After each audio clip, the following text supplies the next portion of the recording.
আপনাদের প্রত্যেককে ওয়েলকাম বাংলার খবর অফিসিয়াল ইউটিউব চ্যানেলে।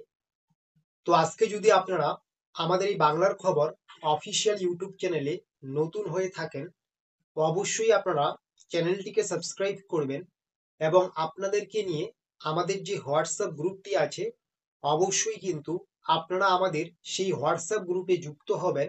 সেই হোয়াটসঅ্যাপ গ্রুপের লিঙ্ক আমরা আমাদের এই ভিডিও ডেসক্রিপশন বক্সে দিয়েছি।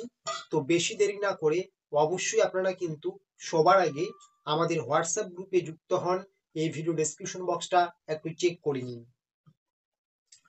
আপনারা প্রত্যেকেই জানেন যে পশ্চিমবঙ্গ সরকারের খুবই গুরুত্বপূর্ণ একটি প্রকল্প রয়েছে, যেটার নাম হচ্ছে যুবশ্রী প্রকল্প। এই প্রকল্পের মাধ্যমে আপনাদের প্রত্যেক মাসে 1500 করে টাকা দেওয়া হয়। তো দীর্ঘদিন ধরে ঠিকঠাক মতো টাকা না দেওয়ার জন্য আপনাদের 6 মাসের টাকা বাকি ছিল। তো সেই 6 মাসের মধ্যে 4 মাসের টাকা ইতিমধ্যে ব্যাংক অ্যাকাউন্টে দিয়েছে এবং মাঝখানে আপনাদের অ্যানেক্সার 3 ফর্ম সাবমিট চলার জন্য আরো 2 মাসের টাকা দেয়নি, নভেম্বর এবং ডিসেম্বর মাসের টাকা। তো সেই নভেম্বর ও ডিসেম্বর মাসের টাকা কবে থেকে দেওয়া হবে এটা নিয়ে কিন্তু আপনাদের আগেই একটা আপডেট উঠেছিল যে এই মার্চের 14-15 তারিখের বা 15 তারিখের মধ্যে আপনাদের ব্যাংক অ্যাকাউন্টে যুবশ্রী প্রকল্পের যে কোনো এক মাসের নভেম্বর ও ডিসেম্বরের যে টাকা বাকি সেই 2 মাসের মধ্যে যে কোনো এক মাসের টাকা ঢুকে যাবে। এটা কিন্তু এতদিন ধরে আপনারা বিভিন্ন জায়গায় শুনছিলেন। এই 14-15 তারিখের মধ্যে কিন্তু আপনাদের টাকা ঢোকার সম্ভাবনা ছিল। আর এই মুহূর্তে আজকে আপনারা জানেন 12ই মার্চ।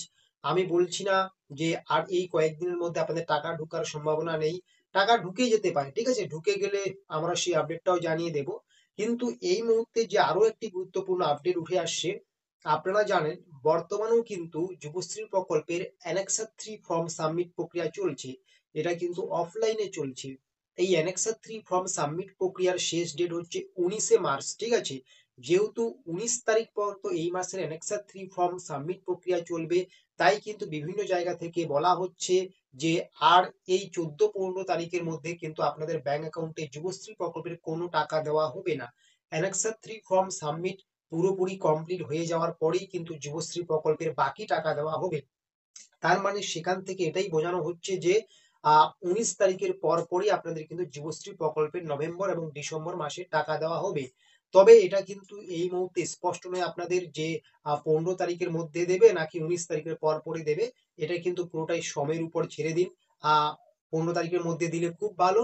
আর যদি না দেয় তাহলে কিন্তু বুঝে নিতে হবে যে আপনাদের অ্যানেক্সার 3 ফর্ম 19 তারিখে শেষ হচ্ছে। ফর্ম জমা নেওয়ার দিন শেষ হচ্ছে 19 তারিখে। তো 19 তারিখের পর পরই যেহেতু যুবশ্রী প্রকল্পের পুরো অ্যানেক্সার 3 ফর্ম সাবমিট প্রক্রিয়াটাই শেষ হয়ে গেল। তো 19 তারিখের পর পরই কিন্তু যে কোনো মুহূর্তে কিন্তু আপনাদের যুবশ্রী প্রকল্পের নভেম্বর এবং ডিসেম্বর মাসে টাকা দেওয়া শুরু হবে, ঠিক আছে। তবে এই মুহূর্তে দাঁড়িয়ে দেখতে গেলে কিন্তু 15 তারিখের মধ্যে টাকা দেওয়ার সম্ভাবনা খুব একটা বেশি নেই। সম্ভাবনা নিয়ে আমি বলছি না, আছে, দিতেও পারে, কিন্তু খুব একটা বেশি নই। যুবশ্রী প্রকল্পের নভেম্বর এবং ডিসেম্বর মাসে টাকা দেওয়ার সম্ভাবনা সব থেকে বেশি আপনাদের আছে কিন্তু 19 তারিখের পরপরই অ্যানেক্সার 3 ফর্ম সাবমিট প্রক্রিয়া সম্পূর্ণ হয়ে যাওয়ার পরপরই কিন্তু দেওয়ার সম্ভাবনা সব থেকে বেশি আছে।